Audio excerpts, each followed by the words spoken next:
Bienvenue sur AstroRoche. Je suis Julien Sercourt, chargé de communication sur les astéroïdes. Ce podcast est effectué en compagnie du docteur Patrick Michel, directeur de recherche au CNRS, au laboratoire Lagrange de l'Observatoire de la Côte d'Azur, Université Côte d'Azur. Patrick est également l'auteur du livre À la rencontre des astéroïdes chez Odile Jacob.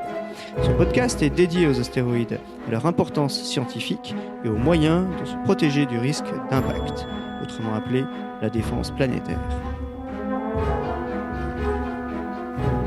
Nous sommes toujours à l'Observatoire de la Côte d'Azur, à Nice, où nous entamons une série d'épisodes sur les missions de retour d'échantillons.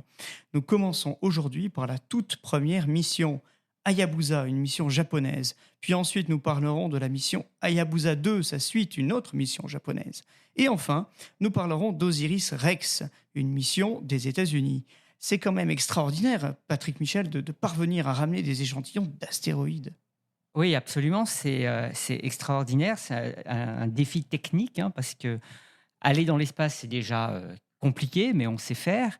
En revanche, revenir nécessite qu'on s'assure que la sonde survive pendant toutes les opérations sur place et qu'on sache la ramener, et qu'en plus, une capsule qui contient des échantillons survive à la traversée de l'atmosphère terrestre. Ces missions, elles ont commencé par Hayabusa. Oui, en fait, les Japonais ont été les premiers à concrétiser une mission de retour d'échantillons d'astéroïdes. Alors pourquoi, en fait, on cherche à ramener des échantillons d'astéroïdes ? Tout simplement parce qu'on veut répondre à des grandes questions telles que comment le système solaire s'est formé, comment les planètes se sont formées, comment la vie a émergé sur Terre. Et les astéroïdes contiennent des informations sur cette époque-là de notre système solaire. C'est pas juste de la poussière. Ben non, en fait, on va ramener de la poussière d'astéroïdes, mais ces astéroïdes eux-mêmes ne sont pas juste de la poussière qu'on cherche à éliminer comme la poussière sous nos tables. Ce sont en fait des véritables traceurs de l'histoire du système solaire, puisqu'ils ont gardé la mémoire de la composition initiale de la nébuleuse dans laquelle les planètes sont formées. Et en plus, ils ont peut-être eu, on y reviendra, un rôle dans l'émergence de la vie sur Terre. Et pour pouvoir le vérifier, et pour pouvoir aussi mesurer cette composition primordiale, il nous faut un niveau de précision que l'on ne peut pas atteindre avec les instruments que l'on envoie dans l'espace. Donc, quand on va dans l'espace avec une sonde, et quand on a parlé des missions de survol et des missions de rendez-vous, on a vu qu'on peut déjà mesurer des données de composition de la surface d'un astéroïde qui nous renseignent sur quel type de minéralogie il contient, par exemple. Et encore, ce n'est pas toujours le cas, mais il y a une certaine limite. Et par exemple, si on veut faire de la datation, c'est-à-dire dater le matériau, analyser la structure des éléments minéralogiques qui contiennent, en particulier de la matière organique, pour la comparer à celle du vivant, par exemple, eh bien, on n'a pas la capacité d'envoyer les instruments qu'il faut. Et d'ailleurs, les instruments qui permettent d'accéder à ces informations sont énormes. Certains tiennent dans une pièce de plusieurs mètres carrés. Et donc impossible de les mettre dans une fusée. Exactement. On utilise même des synchrotrons qui sont des anneaux circulaires qui font des centaines de mètres de diamètre. Donc, c'est absolument impossible. Donc, du coup, on a ce problème-là qui est que pour répondre à ces questions-là, si ce sont vraiment ces questions-là qui nous intéressent, à savoir faire de la datation, mesurer la structure de la matière, avoir une connaissance exhaustive de leur composition et pas simplement des données, ce qu'on appelle spectrales, avec de la spectroscopie à partir d'instruments mis dans une sonde, il faut ramener les échantillons. D'autre part, l'avantage que l'on a avec ça, c'est que on peut conserver ces échantillons pour des générations entières. Et d'ailleurs, quand on ramène des échantillons d'astéroïdes, on en garde 70% pour les générations futures, parce qu'on sait que les instruments de laboratoire évoluent dans le temps, deviennent de plus en plus performants. Et donc, il y a certaines choses qu'on ne peut pas faire maintenant, qu'on pourra faire dans des dizaines d'années. Et c'est pourquoi on conserve une partie des échantillons. D'ailleurs, les premières véritables missions de retour d'échantillons sont les missions humaines, avec les missions Apollo. Effectivement. Et 380 kilos de matériaux lunaire a été ramené, qu'on continue à analyser, en tout cas que les cosmochimistes, qui sont ceux qui analysent les échantillons, continuent à les analyser, parce qu'avec les instruments de plus en plus performants, eh bien, on accède à des informations auxquelles on n'accédait pas avec les instruments de l'époque. Pour en revenir à cette première mission de la JAXA, l'agence spatiale japonaise, Hayabusa, c'était une mission un peu particulière, très compliquée à mener, comme toutes les premières missions. Exactement, et c'est pourquoi d'ailleurs cette mission n'avait pas d'objectif scientifique. En fait, il y avait un objectif scientifique, mais disons que l'objectif principal était une démonstration technologique. En réalité, donc dès la mi-90, les Japonais se sont intéressés à faire une étude de mission de retour des échantillons qui s'appelait à l'époque MUSIS-C, Alors, j'ai eu très vite la chance d'être associé, je dirais, parce que j'ai rencontré celui qui est devenu le manager de la mission, le professeur Makoto Yoshikawa, avec qui je suis devenu ami, que j'avais rencontré dans un congrès qui était à l'occasion du bicentenaire du Bureau des Longitudes à Paris, un prestigieux bureau, en 1995. Et je l'avais rencontré parce que je faisais ma thèse sur des mécanismes qu'il étudiait lui-même. Et j'étais donc très intéressé à rencontrer ce Japonais dont j'avais lu tous les articles. Et il a commencé très vite à me parler de ce projet. Il est d'ailleurs venu 1 an à Nice dans les années 90 à l'Observatoire pour travailler avec moi. Et du coup, j'ai commencé à calculer les évolutions de la cible, l'astéroïde cible qui était choisi pour cette mission qui s'appelait à l'époque Nereus, mais il a changé depuis. Et donc, il m'expliquait que les Japonais voulaient tester les technologies par l'intermédiaire d'une première mission qui sont nécessaires pour ramener un échantillon d'astéroïdes avant d'envoyer une deuxième mission qui, elle, une fois que les technologies sont testées, aurait vraiment une vocation scientifique. Alors, Nereus n'a pas été la cible, en fait, de cette Voilà. mission Hayabusa. En fait, ce qui se passe, c'est que quand vous montez une mission, et ça vaut pour toutes les missions, vous vous donnez une cible. Alors là, comme c'était une mission de démonstration technologique, à la limite, l'astéroïde choisi n'était pas très important. On ne s'intéressait pas à un type particulier d'astéroïde, on s'intéressait à démontrer des technologies. Oui. Donc, on pouvait prendre un astéroïde au hasard, et donc ils ont pris le premier astéroïde qui semblait accessible sur la base de l'énergie qu'il faut pour l'atteindre, sur la base du budget qu'on a, et sur la base de l'échelle de temps à laquelle on pensait lancer la mission. Et il se trouvait que pensait la lancer vers le début des années 2000 et que Nereus faisait partie des objets accessibles en termes d'énergie, en termes de coût des opérations pour cette mission. Donc ils ont commencé à l'étudier, à la développer, puis évidemment les missions parfois prennent des retards, donc sachant qu'ils ne pourraient pas lancer au moment où ils l'avaient prévu initialement, il a fallu changer de cible. Donc ils ont trouvé un autre astéroïde, 1998 SF36, qu'on a aussi étudié. Et puis finalement, il y a eu encore un peu de retard. Et donc pour un lancement en mai 2003, ce qui s'est finalement effectué, la cible devait encore changer et c'est devenu l'astéroïde Itokawa. Itokawa, ça veut dire quelque chose de particulier en japonais ? Itokawa, oui, c'est en fait le nom d'un ingénieur japonais qui avait conçu des avions, un ingénieur en aéronautique, qui avait conçu les avions qui s'appelaient Hayabusa, d'où le nom aussi de la mission Hayabusa, le faucon. Voilà, donc il y a un lien entre le nom choisi. Le nom de l'astéroïde n'était pas Itokawa au départ, il s'appelait 1998 quelque chose, SF96 je crois. Et en fait, le nom a été donné lorsqu'il a été choisi pour cette mission. On a décidé de donner un nom et comme c'était une mission japonaise, ils ont décidé mission d'ingénierie au final, voilà, donc un ingénieur. Voilà, exactement, c'était tout cohérent. Et donc, l'Union astronomique internationale a approuvé le nom de cet astéroïde. Et donc, ils ont développé la mission avec plusieurs technologies à tester. Donc, la première technologie, c'était la première fois que les Japonais utilisaient un moteur ionique pour l'espace interplanétaire. Un moteur ionique, en fait, c'est un moteur électrique qui utilise un gaz ionisé qui est le xénon et qui utilise les panneaux solaires pour alimenter en électricité ce moteur et le propulser. Donc, c'est une propulsion lente, continue. C'est une différente technique que les moteurs chimiques. Et donc, il fallait pouvoir tester cette propulsion pour l'espace interplanétaire qui est utilisée par d'autres missions, d'ailleurs. Ah oui, c'était déjà au préalable utilisé par d'autres agences. Alors, pas vraiment, pas pour l'espace interplanétaire. Ça l'est devenu de plus en plus, mais la mission Hayabusa était vraiment la première mission qui utilisait cette technique pour une mission dans l'espace profond. D'accord. Donc c'était vraiment une première, d'où la nécessité de le démontrer. Ensuite, il y avait la capacité d'utiliser une planète pour prendre de l'énergie gratuitement sous l'effet de la force de gravité de la planète et accélérer une sonde. Et donc, ça s'appelle l'assistance gravitationnelle. Et donc, les Japonais ont fait un premier passage près de la Terre pour récupérer de l'énergie et aller un petit peu plus loin sans utiliser de carburant. Donc ça, c'était la deuxième technologie. La troisième, c'était la navigation à proximité d'un corps de faible gravité, puisque Itokawa, on le savait dès le départ, faisait quelques centaines de mètres de diamètre. Et donc, dans l'espace profond, réussir à atteindre un corps qui ne vous attire pas par rapport à une planète que vous commencez à sentir relativement loin, eh bien, c'était aussi quelque chose qu'il fallait démontrer, avec de la navigation autonome aussi, puisque la sonde doit pouvoir naviguer par elle-même, sachant qu'on est très loin et qu'utiliser un joystick comme dans un jeu vidéo, ça n'était pas possible. Et ensuite, il y avait la possibilité De récolter un échantillon déjà, donc d'atterrir sans vraiment atterrir, on le verra par la suite, pour pouvoir récolter un échantillon. Et enfin, la possibilité de tester la rentrée dans l'atmosphère d'une capsule qui contient des échantillons et qui doit survivre grâce à un bouclier thermique et des parachutes pour atterrir dans le désert de l'Australie. Donc on voit que chaque opération est très complexe. Les Japonais, c'était leur première mission dans l'espace profond vers un astéroïde. Ah oui. Voilà, donc avec un coût qui était relativement modeste, on ne parlera pas des budgets, mais c'était à peine quelques centaines de millions de dollars, ce qui n'est pas grand-chose pour une première mission voilà, dans le spatial, ça monte très vite. Et donc, le challenge était là, d'arriver avec des budgets très limités à démontrer une série de technologies absolument incroyables et complexes pour pouvoir amener un échantillon.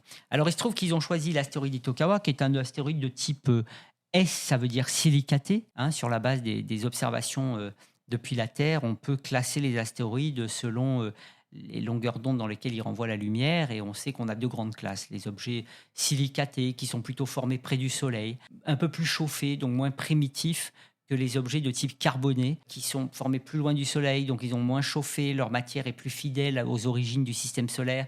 Ce sont eux qui contiennent potentiellement de la matière organique qui peut nous renseigner sur le rôle des astéroïdes dans l'émergence du vivant sur Terre, et aussi l'eau. Mais comme là, l'idée, c'était de faire une démonstration technologique, oui. C'était pas très important. Mais moi, je savais dès le départ, et certains d'entre nous, pas que moi bien sûr, que de toute façon, on allait apprendre énormément scientifiquement, puisqu'on n'était jamais allé voir un corps aussi petit qu'Itokawa. Ah oui. Donc le plus gros, le seul rendez-vous qu'on avait eu avant, c'était la sonde NIR dont on a parlé dans un des podcasts, qui est allé voir un objet de 17 km de diamètre, qui était l'astéroïde Eros. Là, on descendait à un objet de 500 mètres de diamètre, ce qui est tout petit. 500 mètres, c'est quoi, 3 fois la taille d'un stade de foot. Donc sans doute, oui. Voilà, donc c'est rien du tout.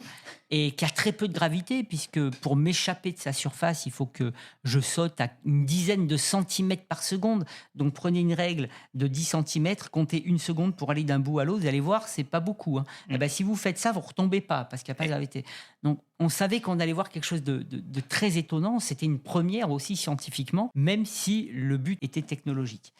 J'en profite pour dire que ça tombait à un moment très intéressant, parce que je venais de publier dans les débuts des années 2000, en fait en 2001 le premier papier, puis en 2003 le deuxième, au moment du lancement de la sonde Hayabusa, les premières simulations de destruction d'astéroïdes, donc simulations numériques, qui montraient comment des objets de la taille d'Itokawa naissent de la destruction d'un corps plus gros, puisque tous ces objets-là sont en fait issus d'un corps plus gros qui est détruit dans la ceinture des astéroïdes et ensuite sont envoyés vers la Terre. Et donc, mes simulations servaient à prédire quelle doit être la structure d'un fragment de la taille de 500 mètres issu d'un corps plus gros dans la ceinture. Et en fait, ce que je trouvais, c'est que quand un corps subit une collision entre Mars et Jupiter et qu'il a une taille au-delà même du kilomètre, de quelques centaines de mètres, aux énergies qui ont lieu dans la ceinture, il commence à être pulvérisé, encore tout petit, d'une taille de 10 à 100 mètres maximum. Et ensuite, ces petits fragments se suivent lors de l'explosion. Et du fait de leur gravité, même si elle est faible, leur vitesse est suffisamment lente pour qu'ils se réagglomèrent pour former des agrégats, qu'on appelle en anglais des rubble piles. Ce sont finalement des agglomérats de roches qui sont recombinés à l'issue d'une destruction et qui forment ainsi des agglomérats liés par leur propre gravité. Donc avant même d'arriver sur Itokawa, vous aviez une petite idée de ce que... C'était une prédiction. C'était une prédiction.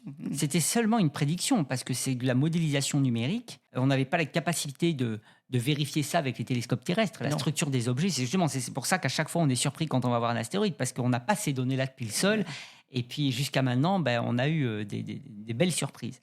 Mais ma prédiction, c'était qu'Itokawa devait être un agglomérat, parce que, vu sa taille, sa durée de vie dans le système solaire est beaucoup plus faible que l'âge du système solaire, parce que les collisions détruisent les petits corps. Donc, il devait être né d'un corps détruit plus récemment. Et d'après mes simulations, on n'arrive pas à former des fragments aussi gros que Itokawa comme des corps monolithiques. Quand on casse un corps dans la ceinture, on n'arrive pas à créer des fragments plus gros que 10-100 mètres par la fragmentation. C'est en fait lorsqu'il s'échappe de l'explosion, vous imaginez un nuage qui s'étend, dans ce nuage, les petits morceaux se réagglomèrent pour former des agrégats. On en forme plein comme ça. Et donc, pour moi, Itokawa devait être un agrégat. Et j'avais présenté ça d'ailleurs dans le symposium Hayabusa que les Japonais avait organisé au Japon 1 an après le lancement pour commencer à voir quelles sont les prédictions des scientifiques. On s'est pris d'ailleurs un typhon et un tremblement de terre à ce moment-là, puis c'était en octobre 2004. Et c'est la période des typhons. On avait tous été confinés dans le centre scientifique de l'agence spatiale japonaise. Et ensuite, on s'est pris en plus le tremblement de terre de 2004 qui a fait dérailler un Shinkansen. Donc, c'était un petit apéritif de ce que l'on vit au Japon. Ils sont habitués à ça. Hein. C'est un pays merveilleux et qui a une grande résilience d'ailleurs à cause de toutes les catastrophes qu'ils subissent. Et donc, on parlait des prédictions, et moi, c'était cette prédiction-là. Et donc, quand la sonde a été lancée en 2003, quand elle est arrivée en 2005 sur Itokawa, et qu'on a commencé à voir des images en août-septembre 2005, là, on était absolument fascinés. Je crois que la première image qui m'a le plus surpris, c'était en octobre 2005. J'étais chez un collègue, un grand professeur de l'université de Seattle qui s'appelle Keith Holzapfel, qui est l'un des pères des lois qui permettent de calculer quelle est la taille d'un cratère à partir de la taille d'un projectile et de sa vitesse. Et je le visitais à Seattle et lui ne croyait pas trop à mes simulations numériques de destruction. Et il disait, c'est quand même bizarre que on commence par pulvériser complètement les corps dans la ceinture et qu'après ils se réagglomèrent. Il était assez sceptique. Et quand on a reçu les premières images d'Itokawa qui nous montraient que c'est un corps qui se ressemble vraiment à un tas de gravats assemblés ensemble, donc à un agrégat, alors on s'est dit waouh. Et ça, patatoïde. Ça c'est un plaisir absolument incroyable. Parce que c'est une confirmation de théories qui étaient source de nombreux débats. Certains y croyaient, d'autres pas. Moi-même, j'étais sceptique, parce que la physique des impacts est relativement complexe. À la mettre dans un ordinateur, c'est pas simple. Et je trouvais aussi un peu bizarre qu'on n'arrive pas à former des corps aussi gros en cassant un corps dans la ceinture. Mais voilà, ça a confirmé que... Et après, quand ils ont mesuré la densité de l'objet, donc ils ont d'abord mesuré la masse, en faisant passer la sonde près de l'astéroïde et en mesurant quelle était la perturbation, l'attraction de l'astéroïde sur la sonde, on en déduit la masse, puis en ayant la masse, puis le volume du corps, parce qu'on a des images de tous les côtés, masse sur volume, ça nous donne la densité. Et sa densité était à peine de 2 grammes par centimètre cube, très faible. Qui est très faible, c'est 2 fois la densité de l'eau. Donc, ça veut dire que quand on la compare avec la densité des météorites, dont on pense qu'elles sont analogues à Itokawa, il faut qu'il y ait au moins 40% de zone de vide à l'intérieur. Donc, vos simulations allaient dans le bon sens. Nos simulations allaient dans le bon sens. Donc, voilà, ça, c'était la préparation en 2004, en attendant que la sonde arrive vers Itokawa. Et en fait, cette sonde, dès le départ, a eu des problèmes, faute à pas de chance, comme on dit.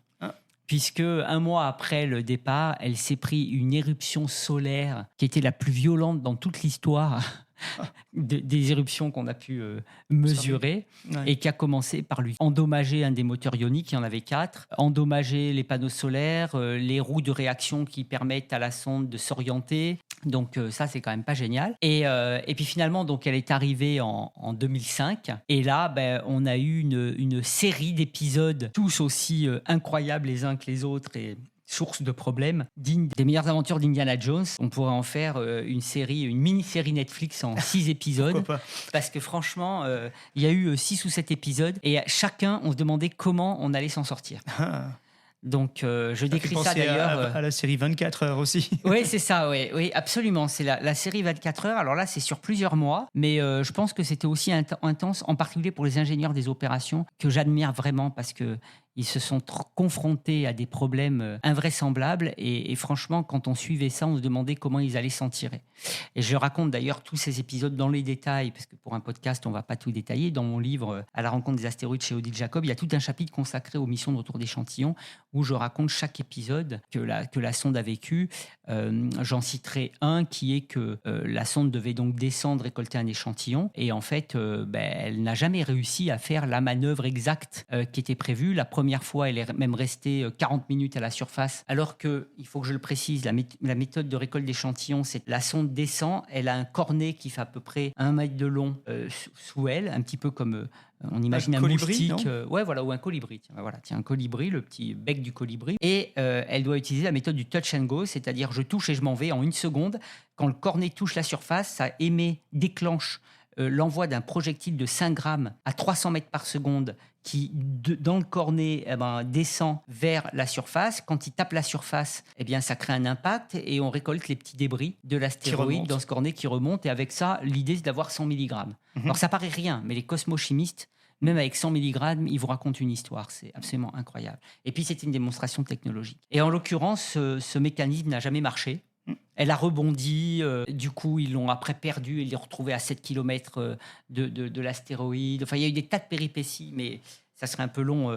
Je raconte ça dans mon livre, mais c'est incroyable, c'est vraiment incroyable. On se demande comment, même moi quand j'écrivais cette partie-là, à chaque épisode je me disais, attends, oui, elle est revenue puisque on est en 2024 et elle est revenue en 2010. Et pourtant, elle est revenue. Mais pourtant, à chaque épisode, je me disais, mais c'est incroyable.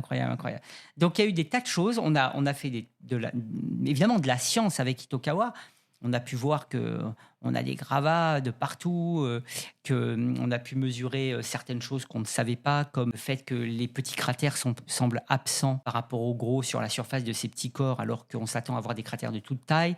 Et c'est à partir de là qu'on s'est dit que peut-être ces objets sont suffisamment petits qu'ils vibrent quand ils subissent un impact et les vibrations font bouger l'ensemble des graviers de surface qui recouvrent les petites structures et donc les petits cratères.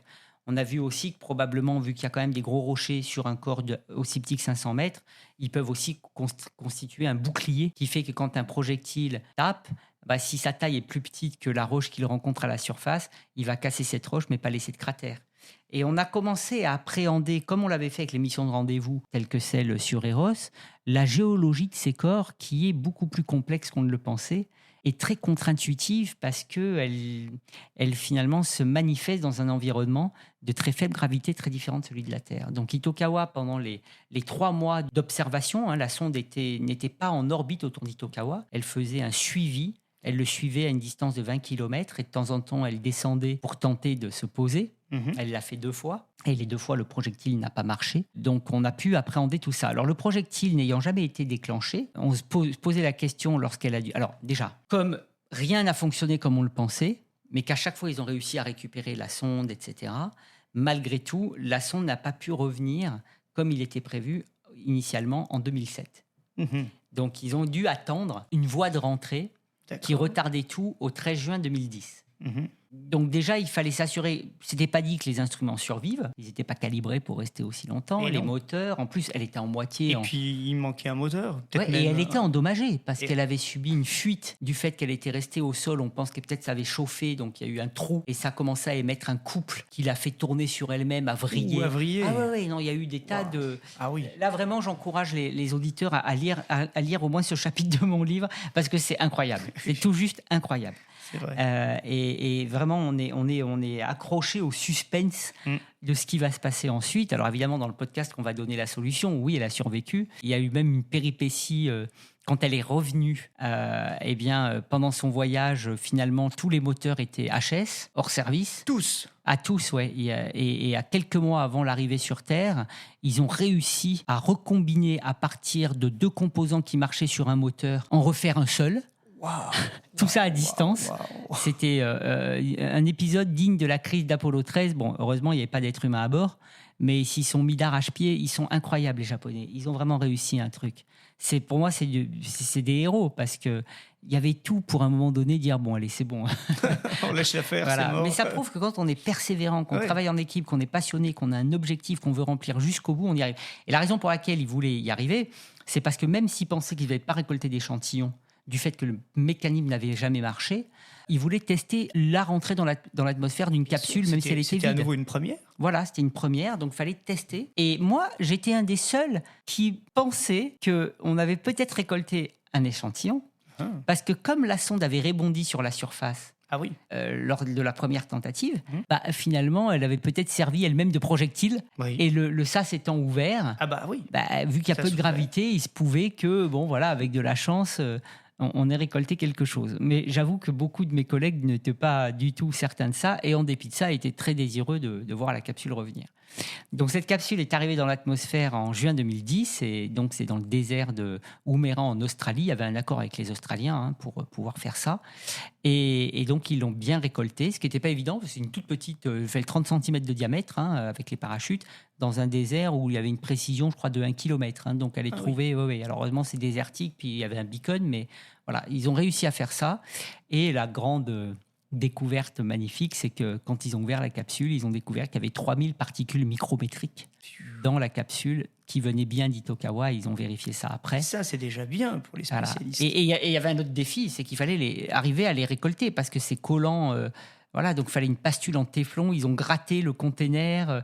Quand c'est micrométrique, c'est l'épaisseur d'un cheveu, moins même. Certains, on les voit peut-être même pas à l'œil nu. Et ils ont délicatement trouvé 2 stratégies pour les récolter, puis les analyser. Ce qui prouve que même avec des particules du micromètre... Là aussi, il a fallu de la persévérance. Ah oui, il a fallu jusqu'au bout, puis après l'analyse. Donc ça a vraiment été une mission qui était censée démontrer des technologies. Alors, elle les a pas toutes démontrées, puisque certaines n'ont pas marché. Certaines ont dû faire l'objet d'une évolution.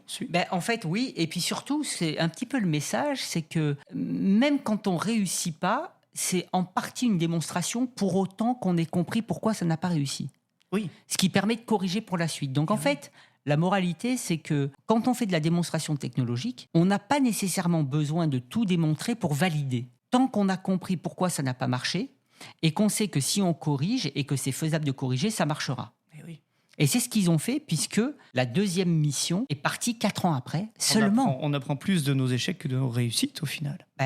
On apprend, en tout cas, oui, ça permet de sensiblement améliorer et de corriger certains facteurs qui permettent, dans certains cas, de garantir que ça marchera la deuxième fois. Et ça a été le cas, puisque la mission Hayabusa 2 est partie seulement 4 ans après. Normalement, pour développer une mission, il faut des dizaines d'années. Et l'effort d'Hayabusa, dont on pourrait dire... Et de l'expérience de la même équipe, du coup. Et de l'expérience de la même équipe. Alors, il y a eu un petit peu de renouvellement aussi, parce qu'il faut mettre des jeunes et puis aussi permettre d'acquérir l'expertise à d'autres personnes que les personnes impliquées au départ. Mais elles avaient l'expérience des personnes impliquées initialement dans la mission Hayabusa. Et puis certains, bien sûr, sont restés, dont le manager Makoto Yoshikawa et bien d'autres. Et donc, ça explique ça. Donc, en fait, cette première mission a vraiment été fondatrice, puisque d'abord, c'est la première mission de récolte d'échantillons. C'est la première fois qu'on allait observer un corps aussi petit qu'Itokawa, 500 mètres. Première observation d'un agrégat dans l'espace. Et de l'analyse d'échantillons, on a pu vérifier l'analogie directe entre les corps silicatés et un certain type de météorites qui sont pour les experts des chondrites LL, ce sont des chondrites ordinaires, dont on pensait depuis, par comparaison aux observations au sol, que ces objets étaient les parents de ces chondrites, et Itokawa a démontré que c'était bien le cas. LL, ça veut dire quoi concrètement ? Alors ça veut dire qu'elles sont très faiblement composées de fer. C'est le niveau de fer. On a LL, c'est extremely low. Low, H, c'est high. Voilà, donc on a les chondrites ordinaires H, L, LL en fonction de l'abondance en fer dans ces météorites.